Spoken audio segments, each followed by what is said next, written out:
নমস্কার, দেখছেন কলকাতা টিভি। আপনাদের সঙ্গে আমি ঋষিকেশ। শুরু করছি নারদ। এসআইআর শুনানির আতঙ্কে প্রাণ হারাচ্ছেন সাধারণ মানুষ। উত্তরবঙ্গের দুই জেলা উত্তর দিনাজপুর ও কোচবিহারে একই ছবি, একই অভিযোগ। অন্যদিকে এসআইআর আতঙ্কে মৃত্যুর অভিযোগ নন্দীগ্রামেও। ভোটার তালিকা সংশোধনের নামে ডাকা শুনানি ঘিরে চরম মানসিক চাপে পড়ে দুজনের মৃত্যু।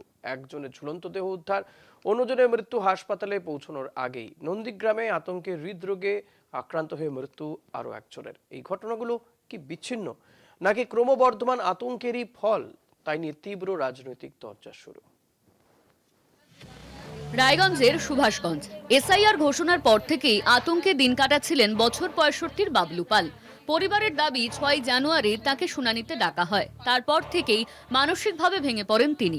বৃহস্পতিবার ভোরে বাড়ি থেকে প্রায় ১০০ মিটার দূরে একটি আম গাছে ঝুলন্ত অবস্থায় উদ্ধার হয় তার দেহ।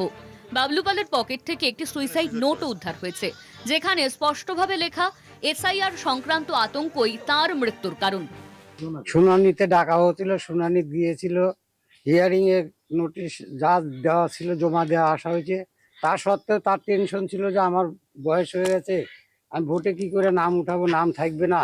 ওই টেনশনে সে এরকম আত্মহত্যা করতে বাধ্য হয়েছে। ঘটনার পর সকালে বাবলু পালের বাড়িতে যান বিধায়ক কৃষ্ণ কল্যাণী। পরিবারের পাশে থাকার আশ্বাস। প্রতি সমবেদনা জানাচ্ছি, কিন্তু যে ঘটনাটা ঘটলো, এই ধরনের ঘটনা যে ঘটছে পুরো বাংলা জুড়ে, এটা আমরা প্রথম না, অনেক ঘটনাই আমরা দেখলাম। যে হিসাবে এসআইআর নিয়ে সাধারণ জনগণ ভীত সন্ত্রস্ত। একই অভিযোগ এবার কোচবিহারের দিনহাটার থেকে। দিনহাটা ১ নম্বর ব্লকের বামনহাট ১ নম্বর গ্রাম পঞ্চায়েতের সাবেক ছিটমহল এলাকা পোয়াতুর কুঠি।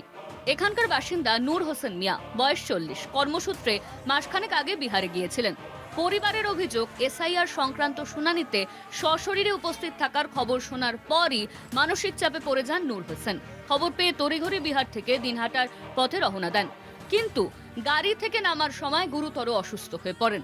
দিনহাটা হাসপাতাল নিয়ে যাওয়া হলে চিকিৎসকেরা তাকে মৃত বলে ঘোষণা করেন। ওই এসআইআর এর মানে ছিটমহলের নাকি সবারই হিয়ারিং হবে, ওই জন্য আসতে চাইছিল বাড়িতে। আর আসতে অর্ধেক রাস্তায় আর কি ওই রকম হয়ে গেছে। এই মৃত্যু নিয়ে উঠেছে এসআইআর আতঙ্কের অভিযোগ। কখনো বলা হচ্ছে যে তাদের আর নতুন করে হিয়ারিংয়ে ডাকা হবে না, আবার কখনো শোনা যাচ্ছে যে সেখানে বাড়ি বাড়ি গিয়ে আবার ছবি তুলবে, কাগজপত্র যাচাই করবে। সাধারণভাবে যারা সাবেক সিটের বাসিন্দা, তাদের কাছে সেই অর্থে অন্য কোনো পেপারস নেই। ঘটনা নিয়ে শুরু হয়েছে রাজনৈতিক চর্চা। যত মারা যাচ্ছে, মমতা ব্যানার্জি ঘোষণা করেছে মারা যাওয়া মানে বলে দাও এসআইআর আতঙ্কে মারা যাচ্ছে, তাহলে 2 লাখ টাকা করে সরকার থেকে পাবে। এই একটা বিরাট সুযোগ পেয়েছে। জ্বর, জারি, সর্দি, কাশি, হাঁপানি, যত রোগে মারা যাচ্ছে সবই এসআইআর নামে চালিয়ে দিয়ে কিছু পরিবার এই সুযোগ নিচ্ছে। নন্দীগ্রামে এসআইআর আতঙ্কে মৃত্যুর অভিযোগ। ভেকুটিয়া এলাকার বাসিন্দা বছর ৫০-এর কাশীনাথ জানা। পরিবারের দাবি ২০০২ সালের ভোটার লিস্টে নাম না থাকায় দীর্ঘদিন আতঙ্কে ছিলেন তিনি, যদিও তার কাছে সব বৈধ নথি ছিল। এই মানসিক চাপ থেকে হৃদরোগে আক্রান্ত হয়ে তার মৃত্যু হয়েছে বলে অভিযোগ। ঘটনাকে ঘিরে নির্বাচন কমিশনের বিরুদ্ধে সরব শাসক দল। কলকাতা টিভি।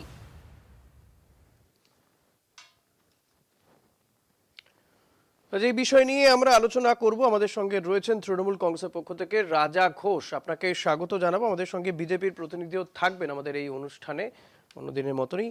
আমি রাজা আপনাকে স্বাগত জানাবো আমাদের এই অনুষ্ঠানে।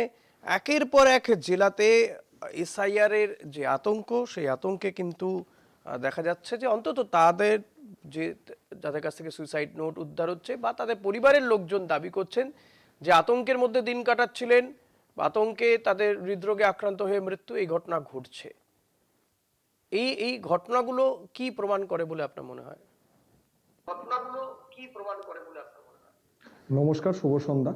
কিন্তু শুভ সন্ধ্যা বলতে আমাদের আজকে খুব মানে শুভটা সন্ধ্যাটা বটে, কিন্তু শুভটা কিনা এটা। আচ্ছা রাজা, একটা রিকোয়েস্ট করব, যদি আপনার সামনে আমাদের চ্যানেলটা চলে কোনো মাধ্যমে, টিভি বা মোবাইলে, একটু মিউট করে দেবেন।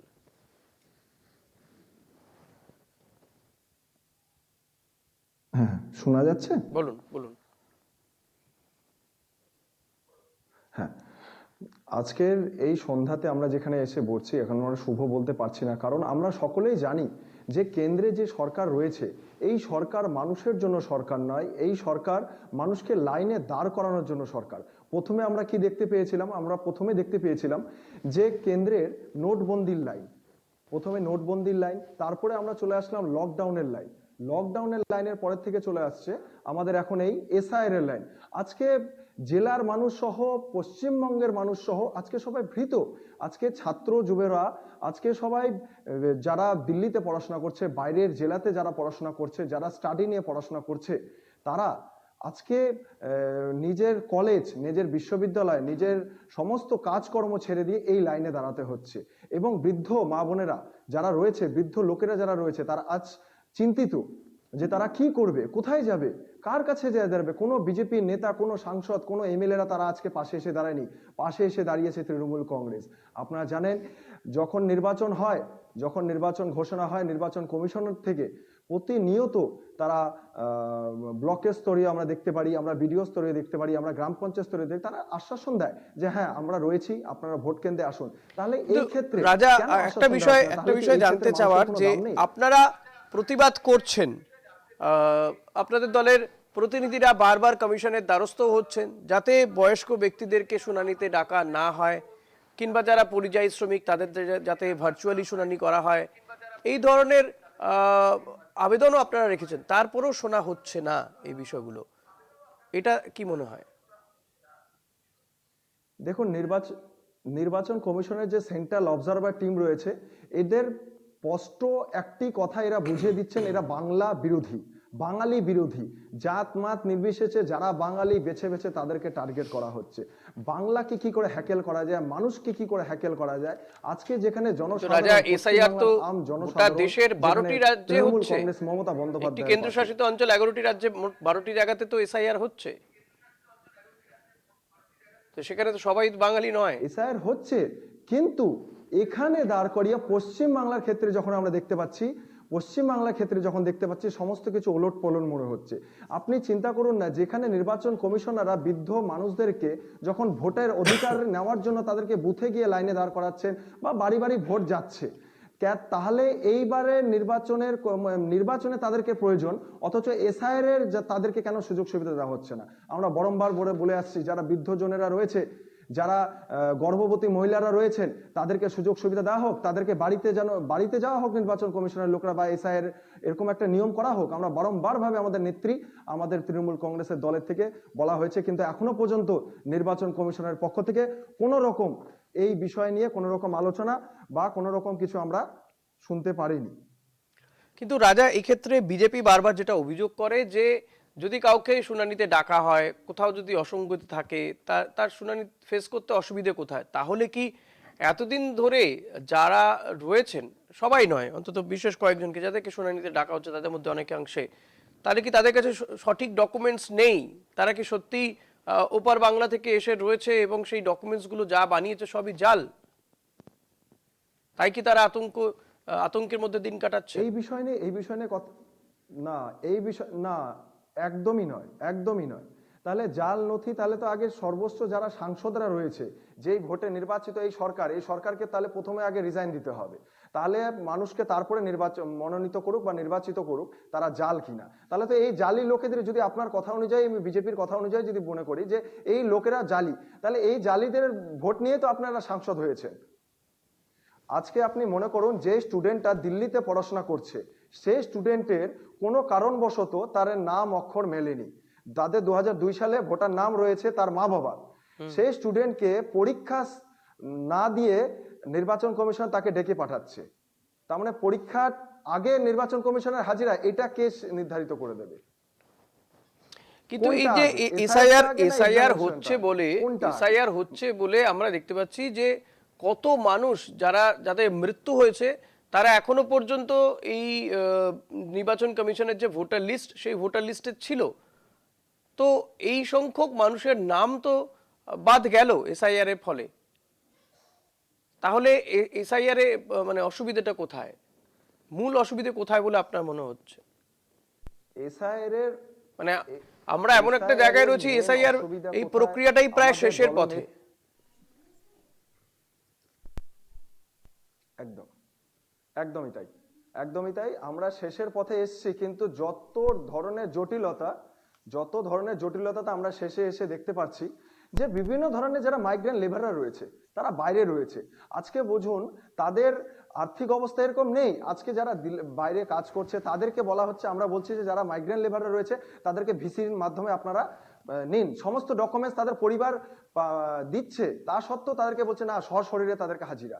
আজকে ছাত্রের ক্ষেত্রে যখন দেখতে পাচ্ছি, ছাত্রেরা বলছে ছাত্রের মা বাবার নাম রয়েছে, স্টুডেন্টের মা বাবার নাম রয়েছে, তারপরে ওদেরকে সশরীরে হাজিরা। এই যে একটা হ্যাকেল করা ছাত্র, যুব এবং তারপরে সর্বোপরি যারা বয়স্ক লোকেরা আছে তাদেরকে বাড়ির থেকে নিয়ে গিয়ে ওখানে লাইনে দাঁড় করাতে হচ্ছে। আচ্ছা বলুন তো, নির্বাচন কমিশনের এক ধরনের বয়স্কদের ক্ষেত্রে তাদের ক্ষেত্রে তো কমিশনের পরিষ্কার নির্দেশিকা জারি করে তারা জানিয়েছে যে 85 বছরের ঊর্ধ্বে যারা, তাদেরকে শুনানি কেন্দ্রে আসতে হবে না, বরং সেক্ষেত্রে তাদের বাড়িতে যাবে আধিকারিকরা, কমিশনের আধিকারিকরা তারা যাবেন ওই ব্যক্তির বাড়িতে, সেখানে গিয়ে শুনানি হবে। না, এই জিনিসটা সব জায়গায়, প্রতিটা বিধানসভায় বা প্রতিটা ব্লক স্তরীয় ভাবে এই নির্দেশটা সব জায়গায় সঠিকভাবে পালন করা হচ্ছে না। ফলত আপনাদের কোথাও গিয়ে মনে হচ্ছে যে এসআইআর এ পদ্ধতিগত অনেক ভুল রয়েছে, যার খেসারত দিতে হচ্ছে মানুষের প্রাণ দিয়ে।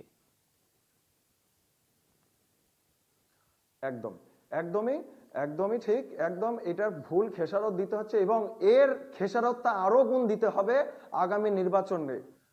কারণ যে স্টুডেন্টরা হ্যাকেল হচ্ছে, যেই বয়স্ক লোকেরা বাড়িতে হ্যাকেল হচ্ছে, যাদের নথি থাকা সত্ত্বেও বারবার করে তাদেরকে বিডিও অফিসে ডেকে হিয়ারিং এর মাধ্যমে একটি অক্ষর নাম ভুল রয়েছে, সমস্ত 2002 সালের নথি দিয়েছে, কাগজ দিয়েছে, যারা হ্যাকেল হয়েছে, প্রতিশোধটা গণতান্ত্রিক মাধ্যমে আগামী যে নির্বাচনে, সেই নির্বাচনে প্রতি বিধানসভায় প্রতি বুথে বুথে লোকেরা ঠিকভাবে প্রতিশোধ নিয়ে নেবে গণতান্ত্রিক উপায়ে।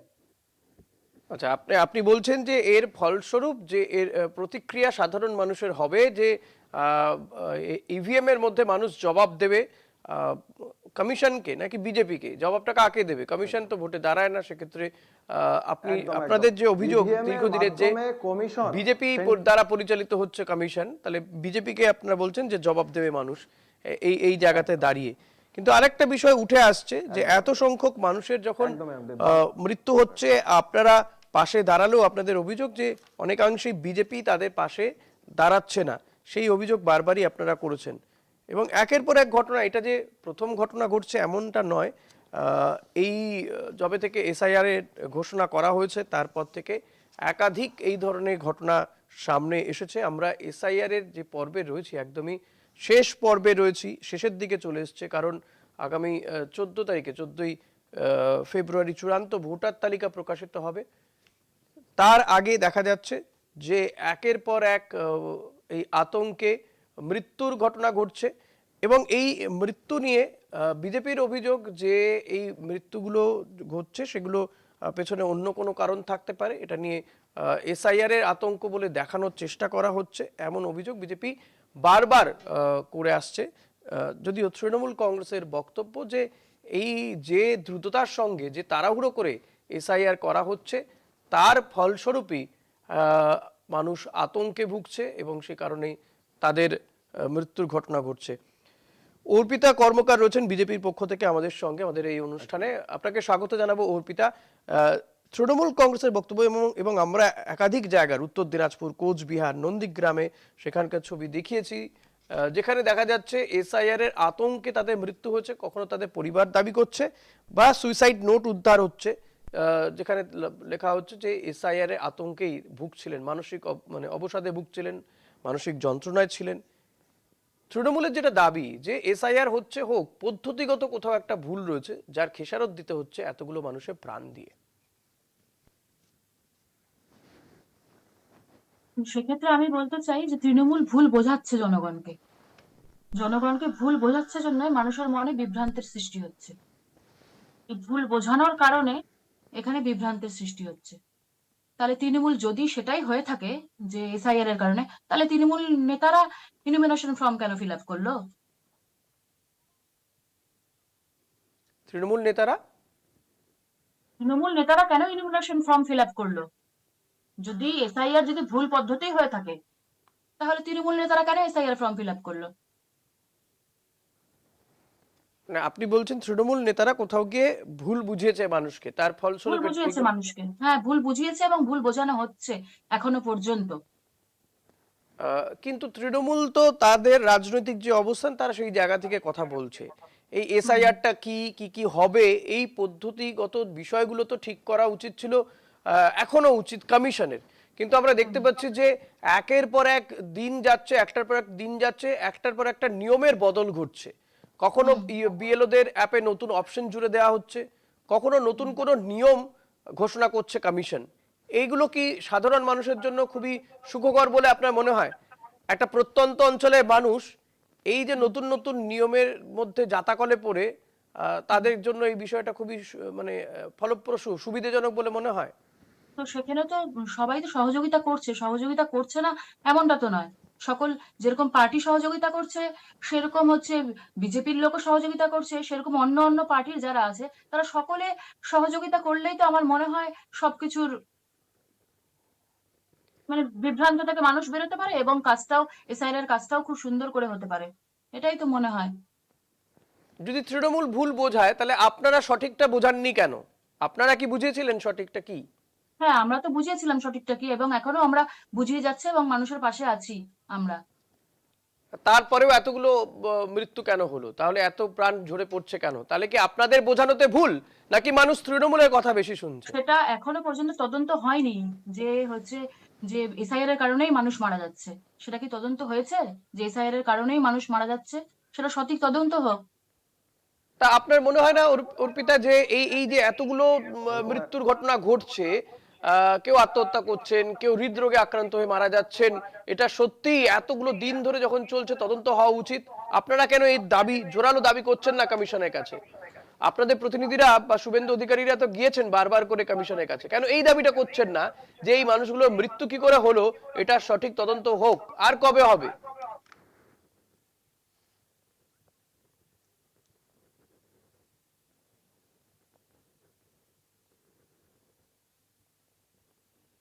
অর্পিতা, শুনতে পাচ্ছেন আমার কথা?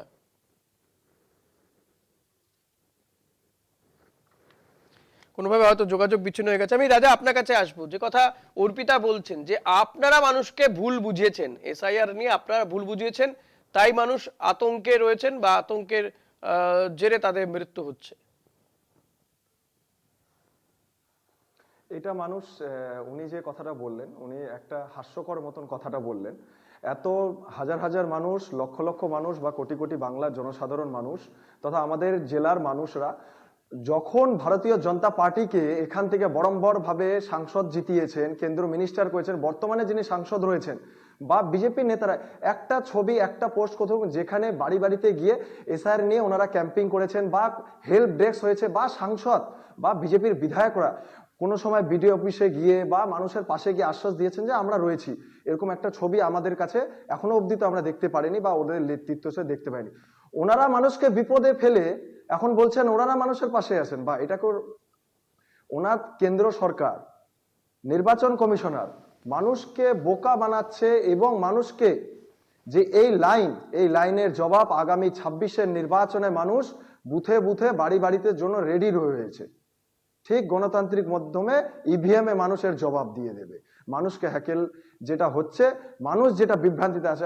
আপনি যে এই কথা আগে বললেন যে মানুষকে ভুল বোঝানো হচ্ছে বা মানুষ, উনি যে বললেন যে এসআইআর এর কারণেই মারা গেছে, ওনাকে বলুন গ্রাম বাংলার সরল সিধা মানুষ, গ্রাম বাংলার আমাদের উত্তর দিনাজপুরটা গ্রামীণ এরিয়া, বেশিরভাগটাই গ্রাম বাংলার সরল সিধা মানুষরা যখন বাড়িতে একটা বিএলও অফিস থেকে বিডিও অফিস থেকে যখন চিঠি আসছে যে আপনার ভোটের অধিকারটা কেড়ে নেওয়া হতে পারে, আপনি সাহেবের কাছে গিয়ে হাজিরা দেবেন বা এরকম টাইপের কিছু একটা হিয়ারিং এর মাধ্যমে, কিন্তু গ্রাম অর্পিতা, যে কথাটা রাজা বলছেন যে প্রত্যন্ত অঞ্চলের গ্রাম বাংলার মানুষ, থাকবে না, তাদের কাছে তো যখন বলা হবে যে আপনার নামটা কেটে দেওয়া হতে পারে বা আপনার নামটা খসড়া তালিকায় নেই, শুনানিতে ডাকা হচ্ছে, তখন স্বাভাবিকভাবেই তাদের মধ্যে, তারা তো সহজ সরল মানুষ, তারা আতঙ্কিত হয়ে পড়েন।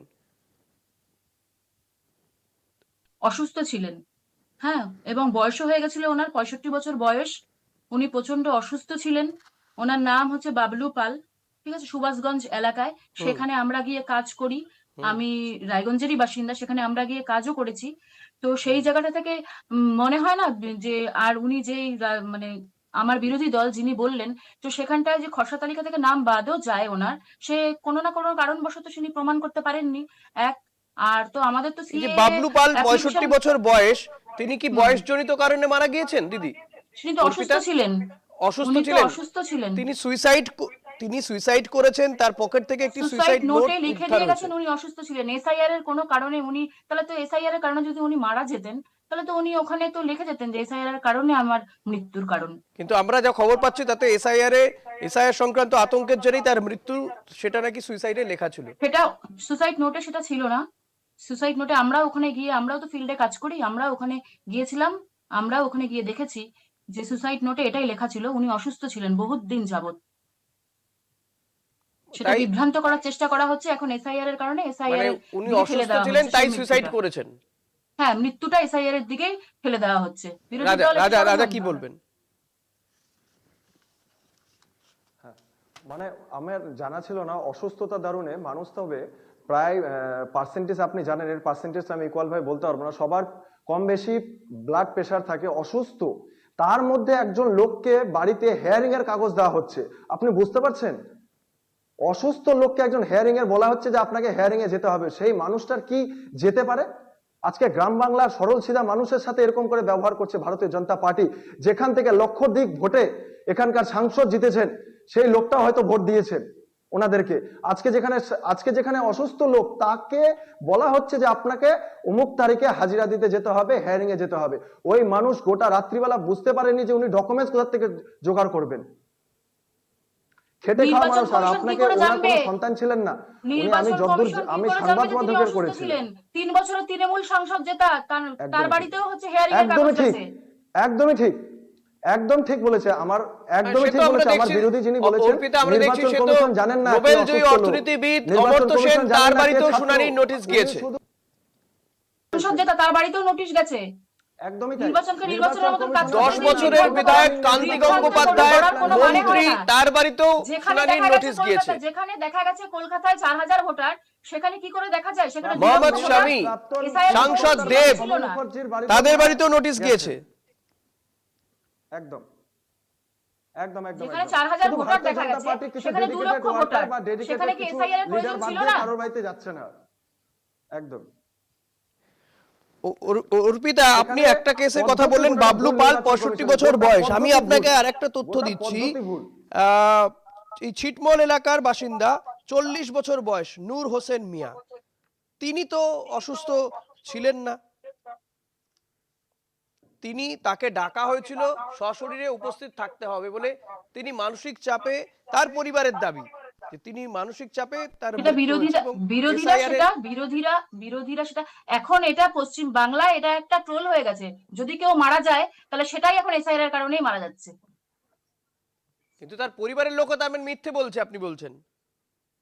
এতগুলো বুঝতে ঘটনা পারলাম না। ঘটে যাচ্ছে, আপনারা তদন্তের নির্দেশ দিচ্ছেন না কেন, বা তদন্ত চাইছেন না কেন? নির্বাচন কমিশনের মতন কাজ করছে, সেখানে তো আমাদের তো বিজেপির কোনো ইয়ে নেই তো এখানটায়। আপনারা দাবি জানাতে পারেন তো তদন্তে। এসআইআরটা কি যাই হোক, বিজেপি আমাদের করাচ্ছে নজর না থাকবে নির্বাচন সেদিকে কমিশন যে করাচ্ছে? আদৌ আপনারা দাবি তোলেন কিনা সঠিক তদন্তের। আপাতত আজকে ধন্যবাদ জানাবো অর্পিতা এবং রাজা, আপনাদের দুজনকে ধন্যবাদ জানাবো। নারদ আজ এখানেই শেষ করতে হবে। দেখতে থাকুন কলকাতা টিভি, রাত দিন 7 দিন।